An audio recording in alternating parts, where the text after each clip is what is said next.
Hi, sorry, I got cut off. I know I had so much to talk about. But anyways, this was, since I didn't get to finish, this is the photo of the baby. And this big, like, blob you see, that's the baby.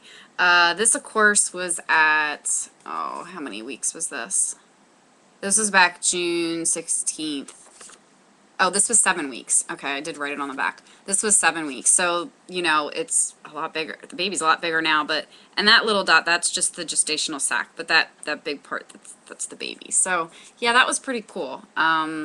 We did, have a scare. I didn't tell many people, but, we did have a scare at one point. It was actually right at 7 weeks, actually. We had thought that we miscarried. My aunt had called me and said she had had some bleeding at work, and it was, heavier than normal, and she just said, it scared her, so she called the doctor, and they had us come in and do an ultrasound. So this was the ultrasound when I found out that we didn't miscarry. That was a really scary feeling, and the worst part, I think, was my husband couldn't go with me that day because he had to work, and it was just like an emergency, so he couldn't leave. So my mom came with me. So it was tough. I mean, I was so glad she was there because God forbid something did happen. But I was never so scared in my life to go into that, appointment. I can't imagine what my aunt was feeling either. And we got in there, and of course everything was fine. And they said sometimes it does happen, for various reasons. But yeah, my mom, my mom, I think, was more of a wreck than me. She was squeezing my hand so hard I thought, my hand was gonna fall off. It was pretty funny. But yeah, and it was kind of neat for her because she didn't get to hear the heartbeat or see the baby yet. So that was really cool for her because, it was a kind of a bittersweet day because obviously we thought we miscarried, but then it was really amazing for my mom. And I never saw my mom so happy. And I think for my mom, just me being sick, it's been really hard for her all these years, and I sometimes it's hard for me to grasp because I'm 34 years old and she still, is very protective of me and, is always worried about me. And she just had back surgery herself, pretty intense back surgery, and she was basically recovering. It's about a 3-month recovery for her. She had like titanium rods put in her back. It's just a genetic issue that we found out that she had, that my great uncle has. But anyway, she's been in a lot of pain, and the entire time in her recovery, she's not even worrying about herself, she's worrying about me. And I'm yelling at her the entire time, but she was, worried because I was over here being sick, and she's like, I can't help you right now. It's just amazing to me what an amazing mom I have.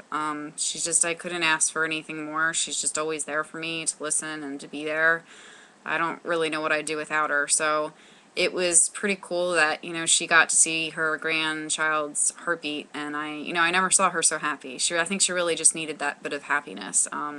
And she got in the car, and we were very emotional when we got in the car, and she kind of just, like, wouldn't stop, like, crying, and she was just so happy, and I was like, are you okay? And she's like, yeah. She's like, I just finally feel like a grandmother. I think it just didn't hit her until she heard the heartbeat. So, the day we got that picture, that was still pretty cool. And the other thing, actually, our doctor gave us along with the blanket was, it was pretty cute. She kind of snuck it too, because that day we usually got 2 pictures every time we would go to hear the heartbeat, because we went like once a week. And that day we didn't get like a second picture, and I was just like, what did she do with the picture? And I got out to the front desk, and they told us that, they had something for us, and Dr. Lee turned around, and she had the blanket, and she had this baby frame. It's like a little kid baby frame, and she had put in the current ultrasound pic, which is the one that we had when we left her. I think this was at 10 weeks. She put it in the frame and kind of snuck it. So, and she gave this to us. So that was, and this actually was our last one, but it's really hard to see. It was the printing wasn't that great that day. So anyway, sorry if I talked like a mile a minute. I think all my energy is coming from some pain medicine that I took like an hour ago because I was having a rough time with my legs and had a headache. So I'm just a little gabby right now. Sometimes it makes me hyper. But anyways, really thinking about everybody since, Hurricane Irene is coming. It hasn't hit us yet. It's supposed to hit us later this afternoon, possibly nighttime. I think it's more close to like 3, 4 p.m. So it's 1:30 now, so we're getting there. So hopefully everybody's safe. And I'm thinking about all my Limey friends. I'm thinking about Elisa and Linnell and the rest of you. You're all on my mind, and I'm really hoping that you get through your IV treatments and there is a brighter side. So just remember, you know, I went to such a dark place during IV treatment, and I just really didn't think there was going to be a light at the end of the tunnel. But this baby has been the epitome of the light at the end of the tunnel. That I never thought was going to come true. I mean, I have always wanted to be a mom from the time I was 10 years old, and I just cannot believe it's finally happening. I'm just holding on tight to the happiness that I feel right now, and I just can't wait till the baby's here. So then when the baby's here, I can just, you know, introduce him or her to you. And that was another thing. We decided not to find out the sex. Everybody's been asking, so I'll clarify the answer. We're not finding out the sex. It was just something that, you know, really meant a lot to me.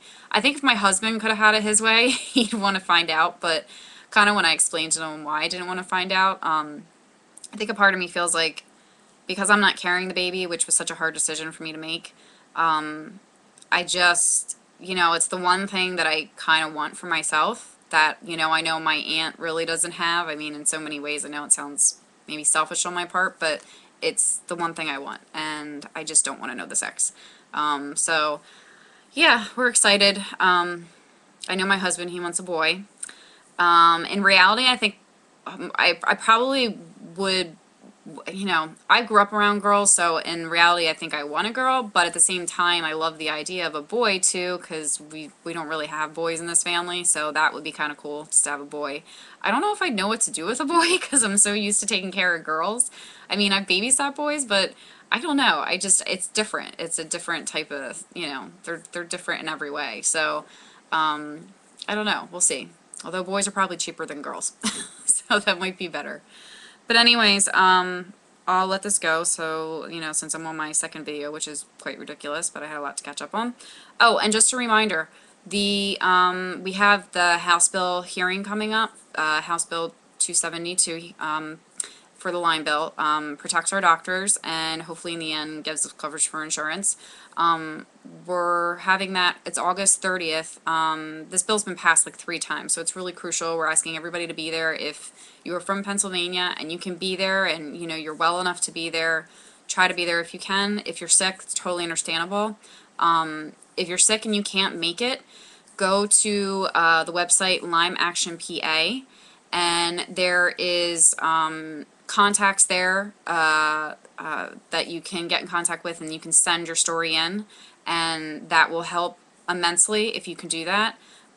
So that's about it, and if you can make it, it's Tuesday, August 30th, 10 a.m. I believe till 2. If you want to keep up with the updates, you can go to Twitter. Lyme Action PA is on there, or you can also go to my page, Lyme Away 77, and I've been, you know, giving updates. So anyway, I hope everybody's doing good, and chat soon, and stay safe during this hurricane, and talk to you guys later. Bye.